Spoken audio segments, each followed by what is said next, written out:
Cine Garage. Aquí cabe todo el cine. Con Eric Estrada. Retrovisor. Disponible en iTunes, Spotify, Patreon y puentes.mx. Presentado por Vans. Mil gracias a toda la gente que está sintonizando a través del Patreonato de Puentes.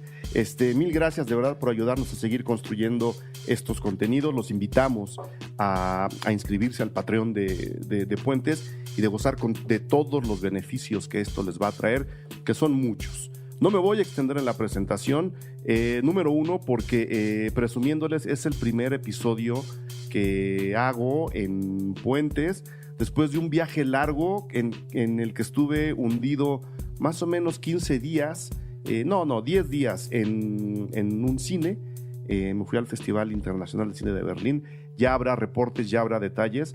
Y recién desempacado, entre que uno tiene que lavar varias mudas de ropa, en el que uno tiene que reabastecer el refrigerador. No había podido venir a saludar a mis colegas, a mis compañeros, a mis amigos de viaje, y aquí estoy. Entonces me da mucho gusto que todo comience además con un retrovisor, y que comience además con un retrovisor que habíamos venido pensando, platicando, planeando, queriendo hacer. Yo creo que desde 1975, Rafa, que se estrenó la película. ¿Cómo estás? Mi invitado de lujo, Rafa Rufus, ustedes lo conocen. Headmaster de Supracortical, uno de los programas más exitosos que tiene, no Puentes, sino el mundo. Ah, mira, oye, qué padre. Bienvenido, mil gracias por haber tenido la idea de hacer este episodio que fue toda tuya. Muchísimas gracias. Sí, yo nací en el 84, pero sí ya teníamos pendiente esta película desde antes y le habíamos puesto fechas y le habíamos puesto estructura y nomás no se había dado, pero se movía, ya por fin. La subieron a Netflix, dijimos, es el momento de hacerla. La bajaron. Dijimos, ahora hay que hacerla con mayor razón. Sí. Y estuvimos tratando de encontrarle el modo a Atrapado sin salida. Yo creo que es uno de los grandes clásicos que nos hereda la generación de nuestros padres y de nuestros abuelos para después ver de una forma un poco más seria, ¿no? Es como de esas películas que un papá siempre te dice, tienes que ver Atrapado sin salida, ¿no? Sí. No, papá, a mí me gusta mucho El Resplandor, Jack Nicholson, no, olvídate del Resplandor, tienes que ver Atrapado sin salida y tienes que ver a ese Jack Nicholson. Sí, ciertamente, evidentemente yo la vi ya grande. Sí, todos. Ya estaba yo estudiando medicina cuando alguien me dijo, oye, ¿ya viste Atrapado sin salida? No tengo idea de qué me estás hablando. O sea, ¿no te la dejó un maestro? No me la dejó un maestro, me la dejó algún amigo ciertamente 6, 7 años mayor que yo. Uh-huh. Oye, ¿qué quieres estudiar y tal? Pues psiquiatría y vamos a platicar de esto y tal. Está bueno, oye, ¿ya viste Atrapado sin salida? Porque no puede ser psiquiatra y no haber visto Atrapado sin salida. Si no ves ves esta película. Y entonces, pues, ahí tuve mi primer contacto y me fascinó. Uh-huh. Entendí, fíjate, y esto es muy curioso, que ahora que has estado haciendo programas que de verdad les recomiendo a todos sobre los clásicos entendí Tenemos cómo, uno pendiente contigo, ¿no? Me encantaría. Entendí cómo el cine se mete a nuestro inconsciente colectivo. Y tú no sabes por qué sabes, pero sabes. Puedes no haber visto la película, uh-huh, pero si oyes hablar de electrochoque, sabes que de algún lado llegó esa información y llegó de Atrapado sin salida. ¿Cómo hace el brinco sin que tú veas la película? No tengo idea, pero todos sabemos que Luke, soy tu padre, uh-huh, y todo. Tenemos un bagaje cultural que llega y trasciende tiempos, lo hemos visto en una caricatura, lo hemos escuchado en una conversación, y de repente uno, cuando toca a través de esta nueva experiencia que es tocar el pasado, de repente dices, esto estaba en mi cabeza desde hace muchos años y yo no sabía que venía de aquí. Y es una sensación maravillosa toparte con un pasado que te revela cosas de ti que no sabías. Eso fue lo que te pasó con esta película. Tal cual. Ok, antes de seguir, nada más vamos a contextualizar a la gente. No, o sea, obviamente tendríamos que decir de una manera muy sencilla, vean Atrapados sin salida. Por favor. Es uno de los grandes clásicos del cine americano de los 70, que tiene una carga política importantísima, como prácticamente todo el cine americano de los años 70, dirigida por uno de los mejores directores que ha tenido esa cinematografía, que es Milos Forman, que tiene, entre otras cosas, el escándalo de Larry Flint, su película del 96, tiene Valmont, tiene Amadeus, que es otro gran clásico del 84, que ahí tenemos también otro programa pendiente sobre yo creo que ahora nos vamos a mover un poco en la discusión que existe en la frontera entre la locura y la cordura. Sí. Creo que para allá nos va a llevar un poco la plática. Creo que si nos metemos con Amadeus, de Milos Forman también, podríamos armar después un programa en el que podemos debatir la frontera entre la genialidad y la locura.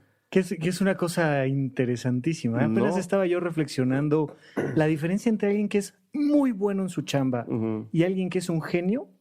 La distancia entre eso es 1 milímetro que separa la tierra del cielo. O sea, es una cosa de nada, pero distinguir a un loco de un genio, distinguir a un genio de alguien que es muy bueno en su chamba, nos da para mucho de qué hablar y es una frontera delgaditita. Acabando de grabar este episodio, le ponemos fecha a Amadeus. Luego tiene otra gran película del 81, Milos Forman, que se llama Ragtime.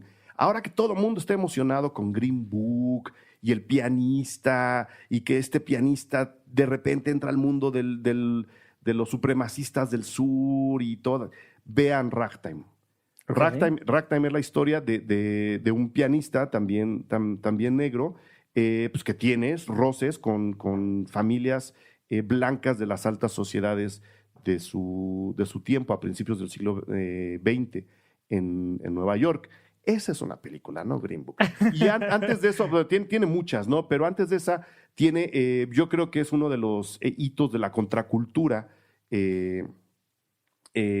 cinematográfica por el tema más que por la película en sí, que es Hair, ¿no? Esta película que de alguna forma ejemplifica el nacimiento del movimiento hippie en Estados Unidos. Es un musical en toda forma. Él es director de esas y de otras películas, por supuesto. Hoy nos vamos a centrar en Atrapados sin salida, que cuenta qué historia, mi estimado Rafa. Cuenta la historia de quien escapa del manicomio o de quien se queda para siempre en el manicomio. Digo, muy interesante porque depende, y ahí hay uno de los grandes temas de esta película, depende, creo yo, en mucho del narrador, ¿no? Está basada en una novela del mismo nombre, que es... En inglés, Alguien voló sobre el nido del cuco. Ajá, correcto. La novela es de Ken Kesey. La novela está posicionado el narrador en el jefe. En el jefe indio, mientras que la película está centrada en Jack Nicholson. Entonces, por supuesto que si te pones en una postura o en la otra, la misma historia te cuenta algo diferente y la podrías platicar tranquilamente desde la enfermera y sería otra historia completamente distinta. Entonces, creo que mucho depende de eso, de darse la oportunidad de jugar mentalmente con la postura de cada uno de los personajes, pero básicamente un hombre es mandado porque cometió una serie de delitos, es un problemático allá en la sociedad, termina en la cárcel y dicen, oye, como que algo más tiene. ¿Sabes qué? Vamos a mandarlo a evaluación a un psiquiátrico, lo meten al psiquiátrico y de repente se da cuenta de que está atrapado sin salida y llega pues con su visión del mundo exterior a una estructura que no entiende muy bien y empiezas a evaluar qué cosa es la locura, qué no es la locura, empiezas a conocer a los personajes y él mismo va dando pasos hacia adentro hasta que se mete en lo más profundo y para allá platicaremos, claro. Pero ¿no? Porque este personaje que en algún momento dice, pues yo sí cometí mis crímenes, pero pues él también ayuda, ¿no? Estoy un poco mal de la cabeza, a mí declárenme loco para reducir la sentencia y claro. Acaba en el psiquiátrico, en donde sus problemas con la autoridad, que como bien dices, vienen desde atrás, explotan, estallan, porque obviamente está en un sistema bastante más opresivo de lo que ya de entrada era la sociedad americana de los 70. Justo. Ahora trataré de ir contextualizando la importancia de que esta película se haya hecho en estos años. Hablemos de locura o no. Y obviamente en estas rebeliones que tiene contra las figuras de autoridad del hospital, obviamente tienen que endurecerle la mano y pues esto lo lleva, como dices, a un túnel mucho más profundo del que él pensó en un inicio. Y al menos dentro es un rebelde muy juguetón, ¿no? Ujú. Desde las primeras escenas vemos cómo le quitan las esposas y empieza a dar brincos como si fuera Bugs Bunny, le da un beso al guardia que lo traía esposado y es un rebelde muy divertido, es un rebelde muy libre, es un rebelde muy gracioso. Por supuesto que su rebeldía nos lleva hasta situaciones extremas, pero de principio molesta y empatizas con él al mismo tiempo y claro, pues ves ahí al pez fuera del agua, lo meten aquí al psiquiátrico y empieza a ver toda la modificación de un sistema que funcionaba aparentemente bien, muy rígido, muy represor, pero funcionaba bien hasta que alguien dice, oye, esto se podría hacer diferente, ¿no? Sí. Que antes de entrar a la lectura psiquiátrica, que es la que interesa, por supuesto, que a mí, mi punto de vista, que no. Nada más rápida la importancia y la trascendencia sociológica de esta película. Se estrena en 1975, la novela debe ser de algunos años antes, y pues bueno, como la teoría que yo he manejado desde siempre es que desde que algún profesor la expuso ante mí y yo la adopté como cierta, el cine acaba hablando de la realidad social, política, económica y cultural del país que la produce. Claro. 1975 es un año crucial en la historia de Estados Unidos. Se está desmoronando el sistema político, en mucho gracias a los ejercicios de libertad que la sociedad civil había venido empujando desde hace ya algunos años, los años 60 en particular, en donde entran, por supuesto, los movimientos por los derechos civiles, los movimientos feministas, sí, toda la movilización de la contracultura que se acaba materializando en movimientos como los hippies, los yippies, pero, por supuesto, el sistema que había venido, además, se había controlado a través de un esquema militar. También empieza a manifestar fracturas porque este sistema es insostenible en un universo que está queriendo dar el paso al siglo XXI y que además tiene a este país hundido en la guerra más vergonzosa en la que han estado involucrados, que es la guerra de Vietnam. Claro, por supuesto. La guerra de Vietnam había evidenciado una serie de ejercicios autoritarios hacia los civiles y hacia los militares que ahora la gente estaba descubriendo, que habían visto que se les había mentido, que el sistema no era ni tan exacto ni tan rígido como se les había dicho y que en consecuencia había que cambiarlo. Nixon renuncia, todo se viene abajo y el esquema que antes, como tú decías del psiquiátrico, el esquema que antes se creía bien estructurado, bien diseñado, aquí todo camina como debe de caminar, aquí se levanta usted a esta hora, se va usted a la cama a esta hora, estas son sus horas de trabajo, ese esquema a través del cual Estados Unidos había atravesado no uno, dos guerras mundiales y había llegado a finales del siglo XX, se desmorona enfrente de todo mundo y hay un grito en primera de cambio, pero después de libertad, que era el que la contracultura estaba adoptando y que mucha de la cultura ya establecida, como el cine, adopta en películas como esta para decirle a la gente qué historia ven a partir del país que estamos viviendo. Que fíjate que es bien interesante porque sin decir que las cosas estén perfectas ni mucho menos, hoy en día vivimos en un mundo de una libertad impresionante. Una libertad donde con un poquito de acceso a Internet se te abre un mundo frente a ti inmenso, donde las fronteras se han empezado a desvanecer gracias a tratados de libre comercio, pero gracias a conversaciones en otros idiomas, pero gracias a que la gente ya hace años rompió barreras de las cuales hoy en día queda ese grito, queda el eco. Pero la verdad es que muchas veces ya empieza a sonar más a berrinche de gente que dice, no, es que la represión, no, es que el autoritarismo, no, es que... Y uno dice, pues sí, entiendo que naciste como yo en los 80s o en los 90s o en los 2000s y que no te ha tocado saber lo que es el autoritarismo y no te ha tocado saber lo que es realmente la represión y no te ha tocado saber lo que es realmente que alguien te mete en estructura porque sí o sí no te mueres. Y es interesante cómo de todas maneras la gente sigue gritando por la libertad, pero cada vez ejerciéndola menos. Exactamente. Es que el grito de libertad donde dices, a ver, esto me va a llevar la vida, pero es mi libertad y das el paso, es algo que vemos cada vez menos. Nos escondemos en las redes sociales, criticamos todo desde un celular, hacemos marchas que afortunadamente son muy pacíficas, pero vivimos en un mundo donde ese paso ya no es tan grande como era en aquel entonces, ¿no? O se arriesga menos, ¿no? Se arriesga mucho menos. Y para que haya héroes tiene que haber riesgo. No quiero que haya riesgo. Me da mucho gusto vivir en una sociedad con mucha más libertad. Solo hago una referencia como la gente de repente pierde de vista por no hacer estos retrovisores, por no voltear atrás a lo que pasó hace 30 años. O sea, tampoco tanto. Y de repente decir, ok, sí es un mundo distinto, ¿no? Claro. Pues bueno, ahí está. La película, entre muchas otras cosas, es eso. Un ejemplo del cambio que vivía Estados Unidos, de este rompimiento de una autoridad fuerte que costó vidas, ¿no? Sí. Fuera y dentro de Estados Unidos.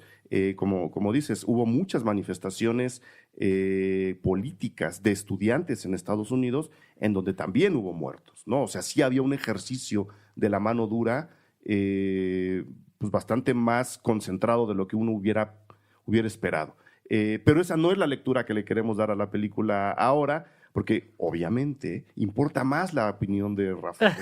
¿Por dónde le vamos a entrar, Rafa? A Alguien voló sobre el nido del cuco. Fíjate que la parte que me parece interesante es como la gran pregunta de, por supuesto, observar el sistema, que era de lo que estábamos platicando, y sobre todo decir, bueno, ¿qué es la locura? Porque te avientan varias definiciones de locura a lo largo de la película, donde de repente dices, pues tenemos una imagen preconcebida de lo que es un paciente psiquiátrico, y si alguien se imagina un psiquiátrico viene de esta película y de otras de terror, ¿no? Y de repente uno empieza a centrarse en la visión de Jack Nicholson, de McMurphy, y te das cuenta que él empieza a analizar cómo el sistema está funcionando y cómo alguien se está quejando de algo que le parece irrelevante y cómo a lo mejor todo se solucionaría si prendemos el televisor y vemos la serie mundial y tranquilos, chavos, o sea, está bien, pero lo ve desde una perspectiva muy natural. Él voltea y ve a sus compañeros, a este jefe indio que no habla, que no escucha, pero también ve a este chico ansioso, al tartamudo, ve a diferentes personajes y lo ves cómodo ahí, no se ve asustado, no se ve preocupado, y donde te empieza a brincar el temita es con la enfermera. Dices, ¿qué onda con esta vieja loca? O sea, todo el tiempo está con una mentalidad rígida, es perfecta, y cómo la perfección puede ser también un rasgo de locura bien interesante. Sí. A ver, estos son los horarios, este es el medicamento, se dirige así la sesión, yo controlo, aquí la única que tiene voz soy yo, y desde sus ojos dices, esa es la locura. O sea, la locura es vivir en este sistema donde estamos atorados y empiezas a conocerlos a todos a través de eso y dices, claro, tal vez si esta no estuviera con este esquema tan rígido, todos los demás estaríamos muy bien. Esa idea se nos va a caer más adelante en la película, pero creo que por ahí empieza como la lectura que voy dando yo, ¿no? O sea, de alguna forma, a ver si te estoy interpretando bien, otro de los llamados que hace la película es a aceptar, como creo que debemos aceptar, que todos estamos locos. Eso es fundamental. Estamos ¿no? Vemos la escena y estamos en la terapia grupal y todos ahí están locos, incluyendo la enfermera. Por eso siempre ha sido el eslogan de supracortical y para mí siempre ha sido fundamental decir, a ver, que haya un psiquiatra en la sala no significa que haya una persona cuerda en la sala. Solo hay dos posibilidades desde mi perspectiva. O la locura no existe o todos estamos locos.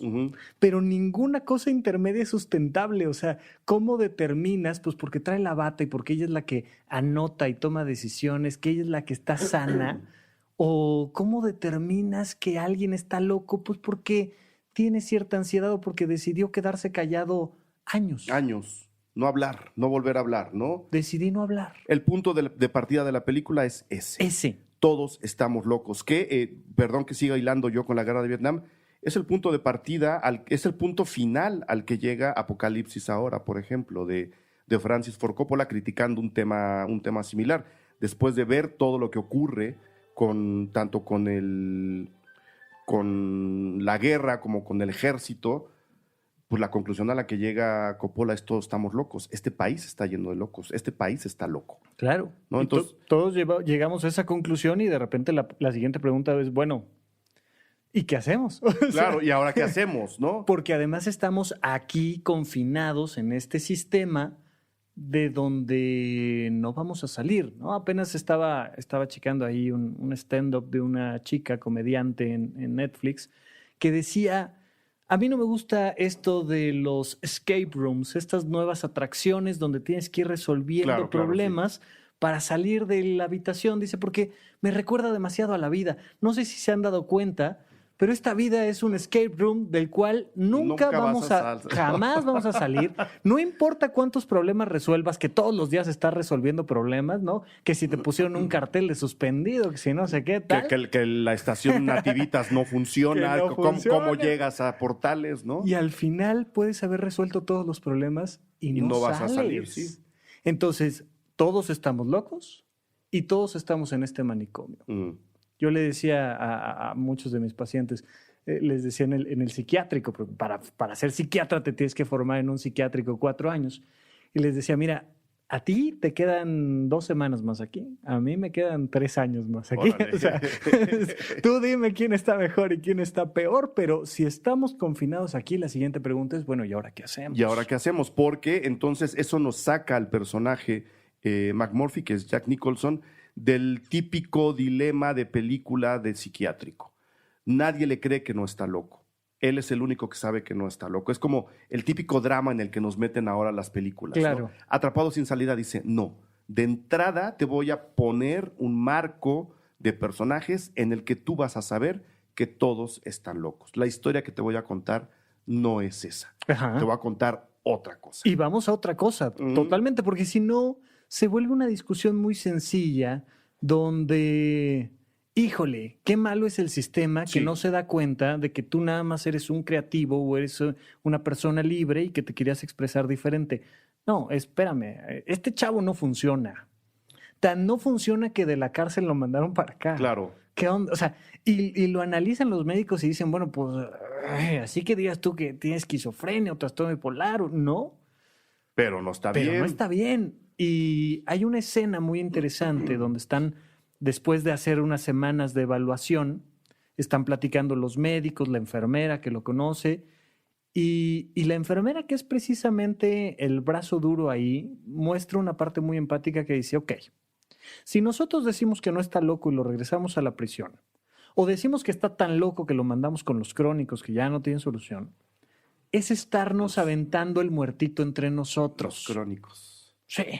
Entonces, ¿qué tal si lo dejamos en el pabellón y tratamos de resolver la situación? Y ella es la que pone ahí la soga que después va a generar una serie de conflictos, pero dice, dejémoslo. O sea, vamos a tratar de hacer algo al respecto, porque al final de cuentas, si ya estamos aquí, tenemos que encontrar la manera de estar todos mejor. El problema es que las personalidades van a empezar a chocar, los trastornos van a empezar a chocar y vamos a hacer una serie de carambolas, pero la intención es que estemos mejor todos, incluso el sistema. El sistema es rígido porque cree que de alguna manera va a dar un beneficio siendo así.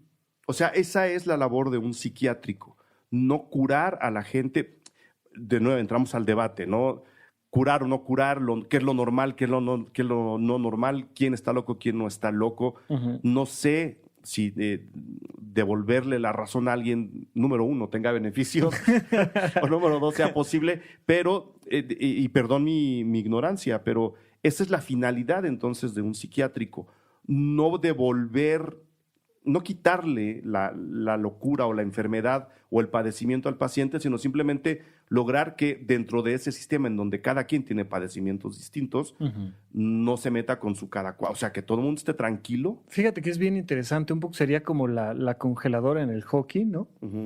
O sea, de repente, espérame, ya te me calentaste mucho, ya no estás funcionando, ya no estás jugando. Sentado un minuto. Entonces, ¿sabes qué? Vamos a quitar muchos estímulos para quedarnos con los menos posibles. Cuando metes a alguien a un psiquiátrico, funciona así. Tú allá afuera no estás funcionando, te estás poniendo en riesgo a ti o estás poniendo en riesgo a alguien más. Bien. El elemento central, ya lejos de la lectura de la película, sino como más general, una persona está loca cuando no funciona. Si funciona, no está loca. Punto. Ok. Pues esa es la línea fundamental. Ahora, no estás funcionando para ti o para los demás y entonces te vamos a quitar estímulos. Que no esté aquí tu esposa gritándote, que no estén aquí los niños reclamando, que no esté el jefe diciéndote que no hiciste algo. Vamos a hospitalizarte un tiempo para reestructurarte un poco y luego te aventamos nuevamente. De hecho, es curioso porque en las hospitalizaciones psiquiátricas es muy frecuente que duren más o menos un par de semanas, 2, 3 semanas. Hoy en día no suelen durar más de eso y te dejan salir un rato. Te dicen, oye, salte todo el día, vete a comer con tu familia, vamos a ver cómo te va. Sales 8 horas y regresas. Y la siguiente semana sales día y medio y regresas. La siguiente semana sales un fin de semana completo y te preguntamos, oye, ¿estás listo para volverte al manicomio de allá afuera? Sí, vas. Y entonces te soltamos. Ok, ese no es el caso del pobre McMurphy, que como ya dijimos, se va metiendo cada vez más en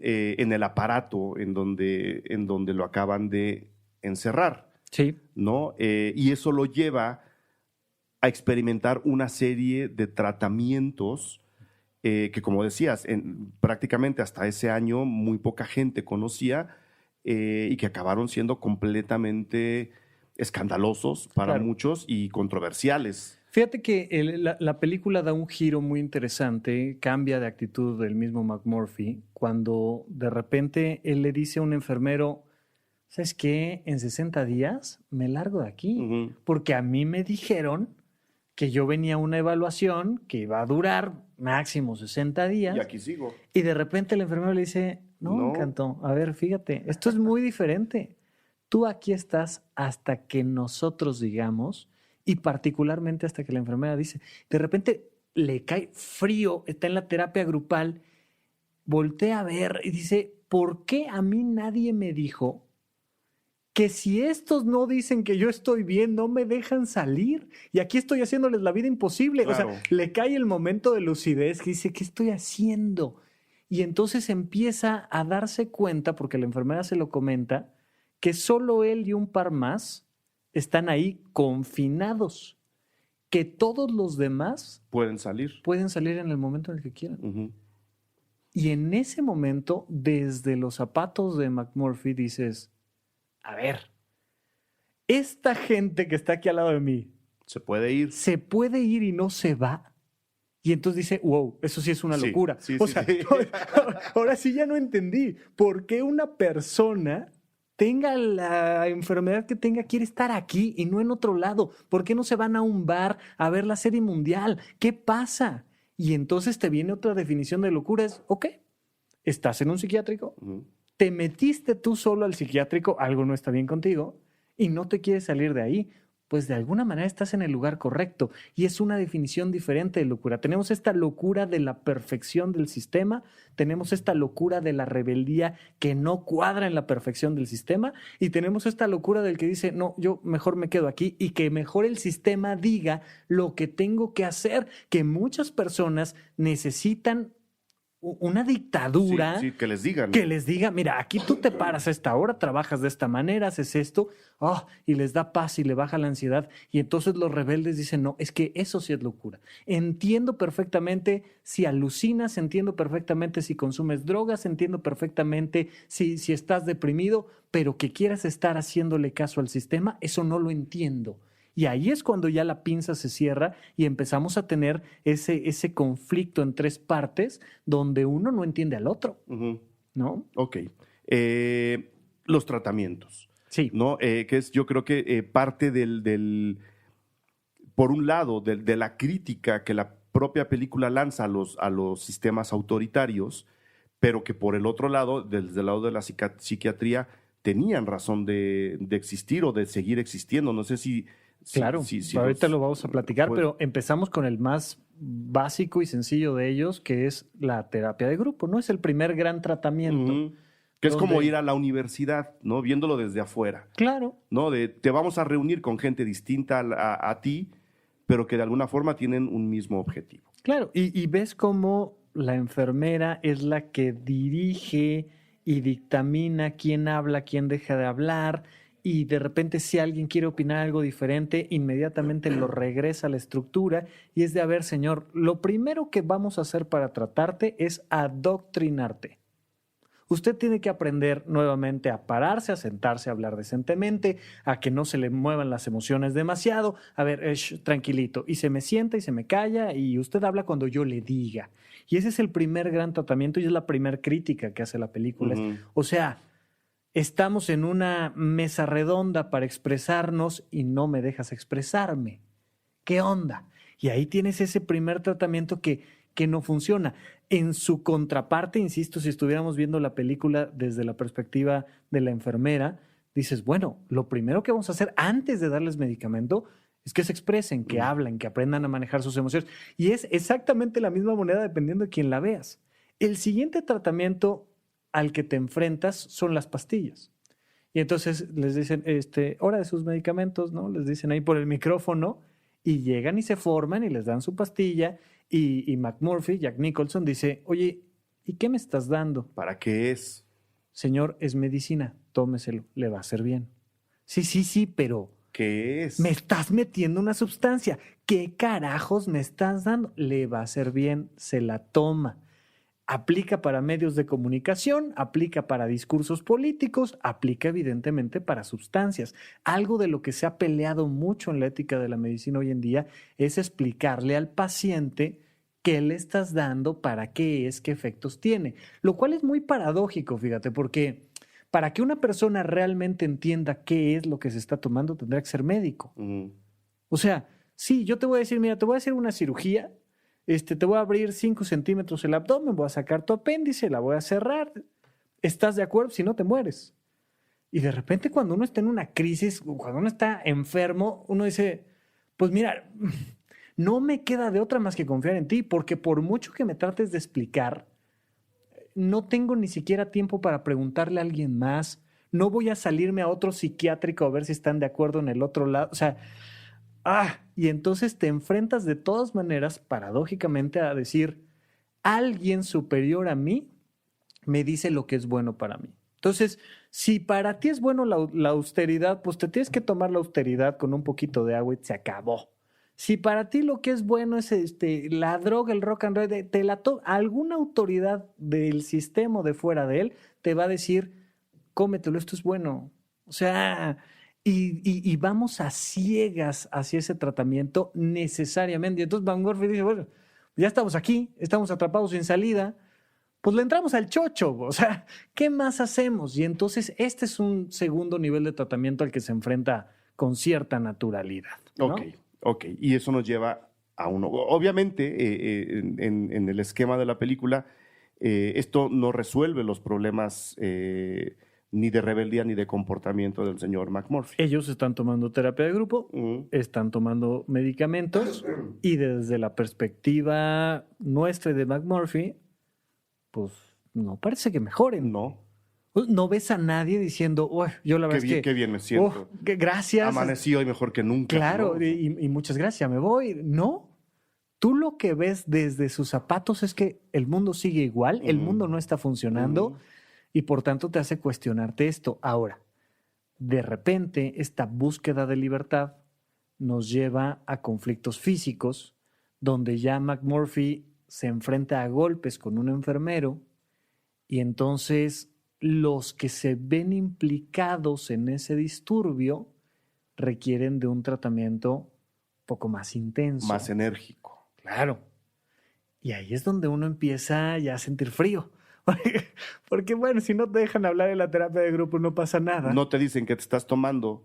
Ok, tampoco te hizo mucho daño, ¿sabes? Sí. A lo mejor me dio un poquito de diarrea, ya está ahí, no pasa nada. Pero más o menos a la mitad de la película te enfrentas con esta historia donde se llevan a 3 personas a un apartado. Y pasa el primero de ellos y nada más lo ves salir fundido en camilla y McMurphy diciendo, uy, esto va a estar rudo. Se da cuenta de que ni pelear sirve porque el otro sí peleó y gritó y lloró. Y lo le dicen, sacaron inerte. muy amablemente le dicen, señor, por favor, pase usted para acá, siéntese a ver la bata, le encargo los lentes, tal. Amablemente. Hay unas 20 personas ahí. No sé si la gente que nos está viendo, nos escuche más adelante, le ha tocado algún día sentirse rodeado de 3 individuos. No digas tú 5, no digas tú 20. Fíjate, alguna ocasión tuve la oportunidad de entrar a la cárcel de varones de Santa Marta, Catitla, y de repente estás en los jardines comunes y ves a 70 cabrones de naranja acercándose y uno sientes terror. Bueno, pues aquí McMurphy entra en una habitación donde hay 20 personas y donde le dicen, a ver, por favor, le vamos a pasar esto. ¿Para qué es? Para que no se muerda la lengua. Va a pasar rápido, no se preocupe. ¡Pac! Y viene una escena que, insisto, todos tenemos en nuestra mente, aunque no hayamos visto la película, que es la imagen de los electrochoques. Está sentado con algo que es parecido a una cánula para que no se rompa ahí los dientes y se muerda la lengua, y le dan una descarga eléctrica y empieza a convulsionar. Esto después de haber sido parte de una pelea. Que la misma definición que McMurphy da cuando el psiquiatra le pregunta de, oye, ¿tú por qué estás aquí? Dice, pues, porque cojo mucho y me peleo demasiado. Claro. Y entonces dices, ok, aquí se peleó otra vez demasiado y ahora es castigado con el tratamiento. Que aquí es donde ya empezamos a entrar ahora sí como en detalles escabrosos, porque eso es lo que sabemos de la psiquiatría. Lo que entendemos en el gran colectivo como un tratamiento psiquiátrico es una especie de castigo. Es castigo por tu cultura, o es castigo por tu creatividad, o es castigo por tu rebeldía, pero es un castigo. Y si te tenemos que freír el cerebro, te vamos a freír el cerebro, ¿no? Y ahí llegamos a uno de los grandes clímax, creo yo, de la película. De ¿no? la película que, repito, levanta controversia. Una vez más, si el enfoque de la película desde el punto de vista de la psiquiatría es exacto, es preciso, es cercano, creo que eso por lo menos ahora no está a discusión. La película, repito, desde mi punto de vista, está criticando un sistema autoritario, claro, represor, político, ¿no? hacia sus gobernados, un sistema que ya no daba, que había demostrado sus imperfecciones, y todo esto teniendo una historia muy fundada en la realidad, ¿no? La película para nada es simbólica ni mucho menos. Sí acaba construyendo estos símbolos de sometimiento al individuo, claro, para decirle a la gente, nos están haciendo lo mismo en las calles, ¿eh? Claro. Eso es lo que yo estoy diciendo ahora. Estamos tomando este señor, el caso de este señor, ya les dije que todo el mundo estamos locos y estamos matando estudiantes en las calles. Esta sesión de electrochoques es un símbolo muy real, ¿no? Repito, muy asentado de todo lo que está pasando allá afuera. La crueldad o ¿cómo vamos a llamarlo? La mano dura que le estamos aplicando a McMurphy es la que se le está aplicando a los civiles de este país, y no podemos seguir así. Claro. Ahora, eso acabó haciendo, con todo y eso, las sesiones de electrochoque siguen siendo muy controversiales. Por supuesto, sí. Digo, acá simbólicamente, pues te mandamos a los rompehuelgas, o te mandamos al ejército, te mandamos a la policía, pero no me andes haciendo disturbios. Exacto. Porque aquí el que tiene el aparatito que soy yo, con un botoncito te fríe el cerebro, soy yo. Entonces, ahí está el simbolismo, y ciertamente el escritor del guión, de la novela, pues él estuvo adentro de un psiquiátrico. Claro. Yo casi te podría asegurar que está muy cerca a calcado tanto el lugar físicamente, que ciertamente era un psiquiátrico donde grabaron, había incluso algunos pacientes por ahí, como el comportamiento del momento. Válgame, o sea, la medicina no es la misma en los 70s que hoy en día, no. La medicina no es la misma hace 100 años, la medicina no es la misma hace 500 años, y medicina siempre ha habido, pero yo creo que no está tan lejos de la realidad que vivió el escritor, cuando estuvo ahí asistiendo un poco, viendo qué pasa. Entonces, sí, hasta la fecha, y eso para mí es un tema importantísimo entender, hasta la fecha se utiliza la terapia electroconvulsiva. Los electrochoques se dan lunes, miércoles y viernes en su hospital psiquiátrico favorito a las 7 de la mañana. Yo he aplicado, no sé, más de 150 terapias electroconvulsivas a lo largo de 4 años de formación. De hecho, prácticamente todos entre el primero y el segundo año. Y es muy interesante, o sea, es muy interesante porque el día que te dicen, oye, bienvenido a tu día 1, oye, te toca ir a dar terapia electroconvulsiva, es el cuartito de allá del fondo. Lo que te viene a la cabeza es la película. Claro. Y dices, ¿esto cómo va a estar? Porque ahora soy yo el que está del otro lado. Yo soy el del sistema y el de la bata. ¿Qué onda? Te estás esperando ahí en una habitación. Te enseñan, ahí está el aparatito, los electrodos, el gel conductor. Y llega un paciente con su batita, tranquilo, amable, sonriente. Amablemente le dices, por favor, pásele para acá, quítese los lentes. Oye, ¿y este hombre quiso? No, pues nada, va bastante bien. No me digas, sí, va bastante bien. Bueno, oye, ¿cuántas de esas le vamos a dar? 12. Le tocan 12 sesiones de terapia electroconvulsiva. Una el lunes, una el miércoles, una el viernes, una el lunes, una el miércoles. Bueno, pues está un anestesiólogo, lo anestesian, se duerme, dejas con un baumanómetro, que es este aparatejo para tomar la presión, se lo pones en la pierna para que las sustancias que hacen que una persona quede sedada por los medicamentos no lleguen a la pierna. Y entonces cuando tú aprietas un botón, lejos de la imagen que uno tiene en la película, lo único que ves es un piecito moverse. Y entonces, así como tambor en Bambi, empieza a mover el piecito, contabilizas cuánto tiempo lo mueve, deja de moverse, listo. Lo pasas a una cama, lo dejas tranquilo y despierta con algunas lagunas de memoria. Eso es lo más curioso. Que dices, ¿qué onda? ¿Quién sirvió los tragos? ¿Qué pasó? ¿Cómo estuvo aquí? Y conforme van pasando las horas ese día, recupera su memoria. Pero es muy curioso cuando de repente te encuentras a alguien que, por cierto, estábamos viendo hace ratito tu especial de diciembre del Día de los Inocentes. El hijo del sol y de la luna. El hijo del sol y de la luna. Este muchacho, alguien parecido, todavía 2 rayitas arriba, de repente te llega así hablando cosas rarísimas. Un tipo puso su vida en riesgo, regaló su casa, casi lastima a uno de sus hijos y de repente dices, no, ¿sabes qué? Le tocan terapias electroconvulsivas y a la segunda ves a una persona amable, empática, juiciosa, tranquila, que te dice gracias. O sea, gracias porque este tratamiento que me dieron me sirve. ¿Cuál es la gran diferencia? El punto es el castigo. Hoy en día, al menos en los hospitales grandes de la Ciudad de México, no es un castigo. No es un castigo. Los tratamientos psiquiátricos a lo largo de muchos años fueron castigos. Tú tienes una opinión diferente, tú tienes un pensamiento distinto, te recluyo, nunca sales por loco. Hoy en día es genuinamente, quiero ver que estés mejor. Y algo pasa en nuestro cerebro, yo le digo a la gente, es como cuando agarrabas el Nintendo y le tenías que poner reset ahí todo el tiempo, soplarle al disco.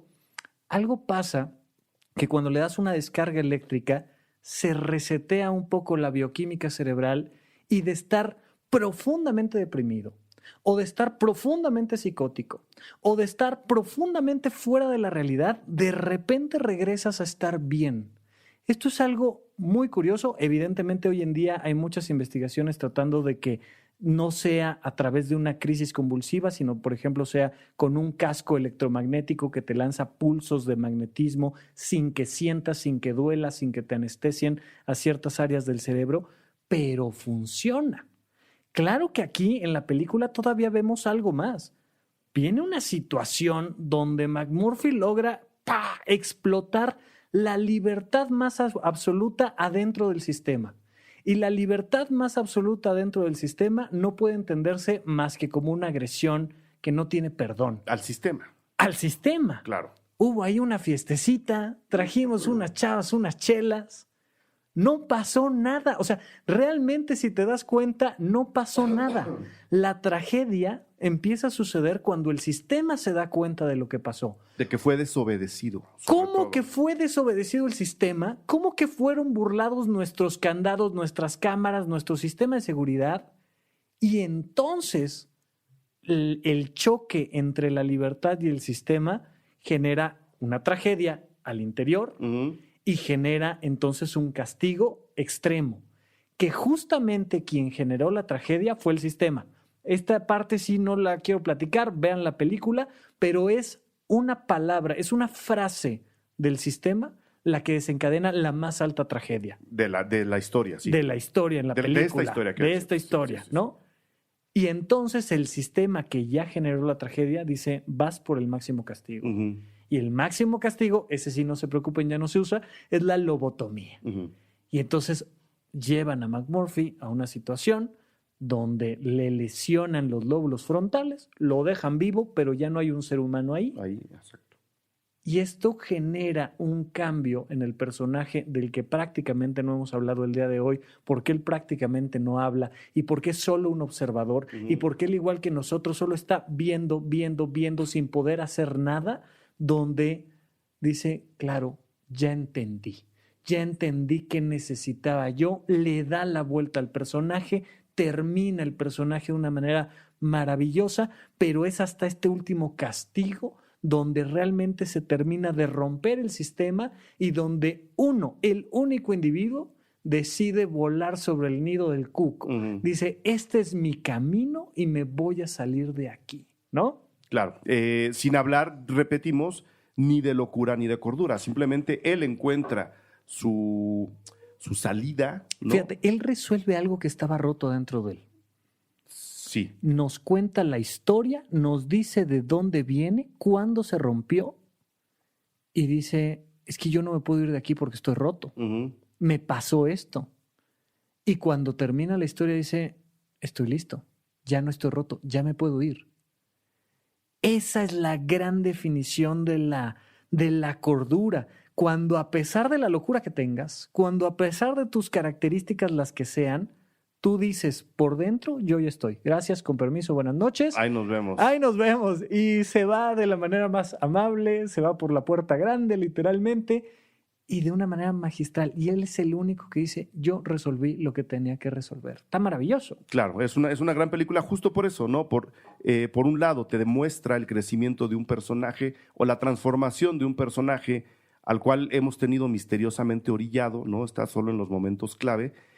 Mientras, y yo lo quiero insistir mucho, mientras se está realizando un retrato del Estados Unidos de esa época o de un sistema autoritario a estas alturas. El que sea. En el claro. momento en el que sea, de una manera muy, muy puntual y generando símbolos poderosos sin necesidad de andar construyendo imágenes fantasiosas. Y por eso es que es una película tan importante, ¿no? Es una película que habla sobre el individuo, que habla sobre el sistema, que habla del choque del individuo contra el sistema y que habla del encuentro de un individuo sobre su propio camino. Encuentra su propio camino y decide tomar su propio camino, sobre todo sin ser aspiracional, que es algo bien importante en una película. Que te diga, mira, este personaje, como dices, encontró la forma de repararse, pero no te estoy lanzando un mensaje aspiracional. No te estoy diciendo que todo el mundo lo haga. Hay gente que puede, hay gente que no. Y ve todo lo que tuvo que pasar para que este pobre señor dijera, ya estoy listo. Claro. No es fácil.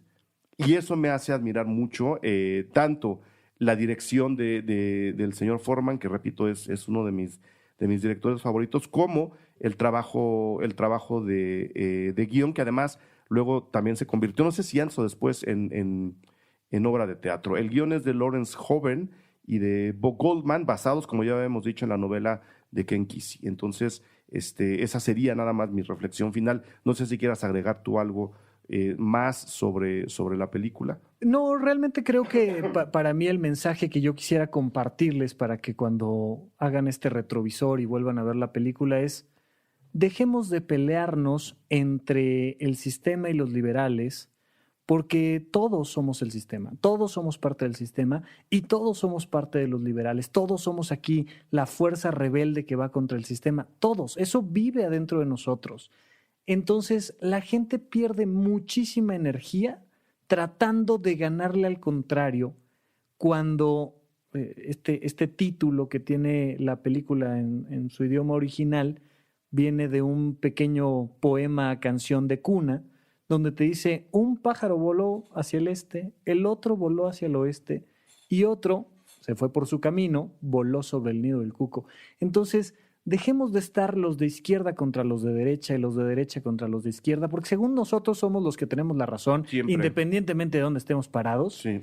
Y busquemos el tercer camino, abrir el tercer ojo del cual hablan las filosofías místicas, que es voltea a verte para adentro. A ver, el tercer ojo ve hacia adentro y te pregunta, ¿estás listo para salir de aquí o no? Ojalá, después de ver la película y de ver todo lo que pasa a este personaje, cada uno de los que nos esté escuchando esté un poquito más listo para, desde adentro, salir de donde está. Ahí está. Desafortunadamente no sabemos dónde pueden ver la película. Sí, en iTunes yo la acabo de revisar el día de Está en ayer. iTunes. Está Mira. a la renta, a la compra. De todas maneras, súper fácil en cualquier En DVD lugar. y eso sí la O encuentran. sea, O sea, si súper alguien sencillo. todavía tiene de esos aparatos donde se ponen los discos, pues úsenlo y compren la película. Sí. Si no, está, ya nos dijo Rafa, en iTunes. Y pues ahí se puede revisar. Sí, señor. Mil gracias, Rafa, por haber de nuevo tenido la idea, la iniciativa, la insistencia para hacer este episodio, que creo que se lo debíamos a la gente. Sí, señor. Muchísimas gracias a todos y no olviden por ahí echarle una checadita a Supracortical Claro. en Spotify, en puentes.mx y gracias a todos nuestros patrocinadores de Patreon. Sí, ojalá sean más a partir de ahora. Adiós. Cine Garage. Aquí cabe todo el cine. Con Eric Estrada. Retrovisor. Disponible en iTunes, Spotify, Patreon y puentes.mx. Presentado por Van.